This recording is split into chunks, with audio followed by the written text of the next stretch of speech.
Hi friends, ఈరోజు ఈ వీడియోలో మనం చూడబోతున్నాము. దీనిని కర్ణాటక సైడ్ కారాబాత్ అంటారు, మన సైడ్ ఉప్మా అంటాము. ఈ కారాబాత్ దీనికి మంచి టేస్టీ అయినటువంటి చట్నీ ఈ వీడియోలో చూద్దాము. చట్నీ కోసం 1 కప్పు వేరుశనగ గుళ్ళు బాగా వేయించుకోవాలి. వీటిని బాగా రోస్ట్ చేసుకోవాలి. అప్పుడే చట్నీ అనేది చాలా బాగుంటుంది టేస్ట్. ఇలా మనం నలిపినప్పుడు 2 పలుకులు అయ్యే వరకు వేయించుకోవాలి. దీన్ని ఇప్పుడు ఒక ప్లేట్లోకి వేసేసుకోవాలి.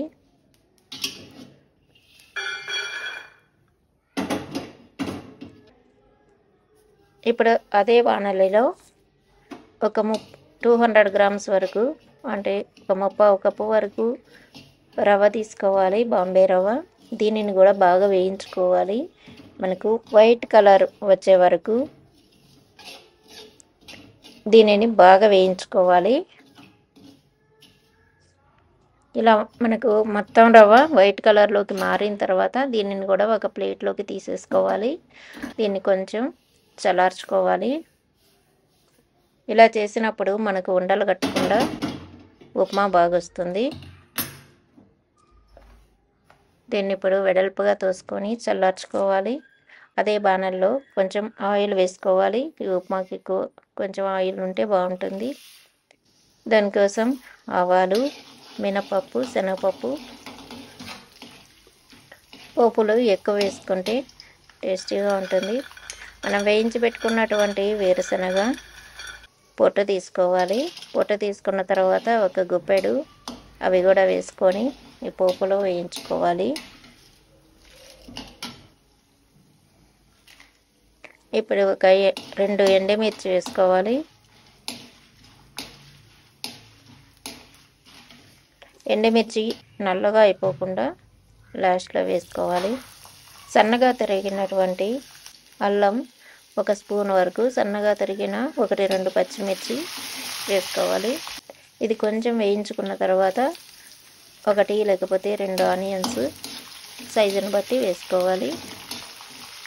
సన్నగా తరిగి ఇందులో వేసి వేయించుకోవాలి. ఆనియన్ బాగా వేయించిన తర్వాత మాత్రమే మిగతావన్నీ వేసుకోవాలి. అప్పుడే బాగా టేస్ట్ ఉంటుంది. ఆనియన్ అన్ని కూరలతోటి వేయిస్తే అంతగా బాగుండదు. ఆనియన్ వేగాక ఇందులో ఒక 2 రెబ్బల కరివేపాకు, ఒక చిన్న పొటాటో, అలాగే ఒక చిన్న క్యారెట్, 1 కప్పుడు బఠానీలు ఇవన్నీ కూడా ఇందులో వేసుకొని వేయించుకోవాలి. క్యారెట్, పొటాటో సన్నగా తరుక్కుంటే బాగుంటుంది. ఇవన్నీ కూడా కాసేపు వేయించుకోవాలి. ఇప్పుడు తగినంత పసుపు వేసుకోవాలి. ఒక 2 చిటికెలు తగినంత సాల్ట్ వేసుకోవాలి. ఈ రెసిపీ మొత్తానికి ఎంత పడుతుందో అంత సాల్ట్ ఇప్పుడే వేసేసుకోవాలి. ఇప్పుడు వేసుకున్న తర్వాత మనకు ఈ కూరగాయలు అనేవి త్వరగా వేగిపోతాయి.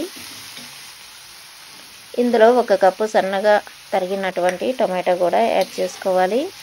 టొమాటో నేను 1 తీసుకున్నాను. దీనిని కూడా బాగా కలిపేసి ఇవన్నీ కూడా ఒక 2-3 నిమిషాలు మూత పెట్టి ఉడికించుకోవాలి. ఈ ఉప్మాని తినని వాళ్ళు కూడా చక్కగా తినేస్తారు. ఇంకా మళ్ళీ అడిగి పెట్టించుకొని కూడా తింటారు. చిన్న పిల్లలు అంటే ఉప్మా అంటే ఇష్టం ఉండదు వాళ్ళకి. ఇక నేను 200 గ్రామ్ రవ్వకి ఒక 1/2 లీటర్ వరకు వాటర్ వేసుకుంటున్నాను. మీరు 1/2 కప్పు రవ్వ తీసుకుంటే 2 ఫుల్ కప్పుల వాటర్ వేసుకోండి. 1 కప్పు రవ్వకైతే 2.5 కప్పు వాటర్ వేసుకోండి. ఇప్పుడు మూత పెట్టి ఈ నీళ్లు బాగా మరిగించుకోవాలి. అందులో కూరగాయలు ఉడికిపోతాయి.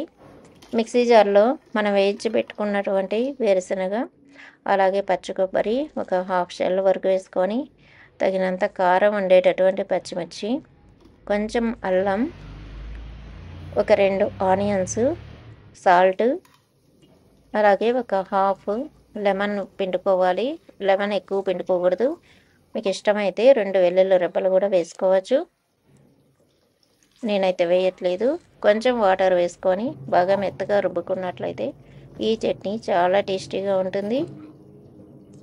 ఇలా మెత్తగా రుబ్బుకొని ఒక గిన్నెలోకి తీసుకొని మూత పెట్టి పక్కన పెట్టుకోవాలి. మిక్సీ జార్లో కొంచెం వాటర్ వేసుకొని చట్నీలో వేసుకోవాలి. ఇప్పుడు మనకు వాటర్ కూడా బాయిల్ అవుతున్నాయి. ఇలా బాగా బాయిల్ అయ్యేటప్పుడు కొంచెం కొంచెంగా రవ్వ వేసుకుంటూ కలుపుతూ ఉండాలి. ఈ రవ్వ వేయించినందువల్ల మనకు ఉండలు కడతాయనే సమస్య అయితే ఉండదు. ఒకేసారి వేసేసి కలిపినా కూడా ఫాస్ట్గా మనకి ఉండలు కట్టకుండా ఉప్మా ప్రిపేర్ అవుతుంది. దీన్ని బాగా కలుపుకోవాలి ఫాస్ట్గా. ఇప్పుడు ఇలా మనం కలుపుతూ ఉంటే ఇది త్వరగా ఒక 2-3 నిమిషాల్లో రవ్వ అనేది ఉడికిపోతుంది. పర్ఫెక్ట్గా రావాలంటే నేను చెప్పినటువంటి వాటరు రవ్వ తీసుకున్నట్లయితే మనకు పొడి పొడిగా లేకుండాను, అలాగే మరి లిక్విడ్ కాకుండాను హోటల్లో ఎలా ఉంటుందో అలాగే మనం కూడా చేసుకోవచ్చు. ఇది కర్ణాటకలో ఏ టైప్లో చేస్తారు, మన ఆంధ్రాలో అయితే ఇవన్నీ వేయరు. ఉప్మాలో కూరగాయలన్నీ వేయకుండా చేసేదే ఉప్మా అంటారు. ఇది బాగా ఉడికిపోయిన తర్వాత మనకు కలర్ అనేది చేంజ్ అవుతుంది, రవ్వ కలరు. అప్పుడు మనం కొంచెం కొత్తిమీర వేసుకొని బాగా కలుపుకోవాలి. కొత్తిమీర అయితే ఎక్కువ ఉడకవలేదు కాబట్టి చివరిలో వేసుకుంటే సరిపోతుంది. ఇదంతా కూడా బాగా కలిపిన తర్వాత ఫైనల్గా ఒక 2 టీ స్పూన్ల నెయ్యి వేసుకొని మూత పెట్టి 2 నిమిషాలు ఉడికించుకొని చిన్న మంటలో సిమ్లో పెట్టుకొని ఉడికించుకొని పక్కన పెట్టేసుకోవడమే. ఇప్పుడు స్టవ్ ఆఫ్ చేసి పక్కన ఒక 5 నిమిషాలు వదిలేసినట్లయితే మనకు పర్ఫెక్ట్ ఉప్మా అనేది రెడీ అయిపోతుంది. పోపు కోసం కొంచెం ఆయిల్ వేసుకొని ఆవాలు, మినపప్పు, జీలకర్ర, అలాగే కొంచెం ఇంగువ, ఎండుమిర్చి, 1-2 రెమ్మలు కరివేపాకు వేసుకొని బాగా వేయించుకొని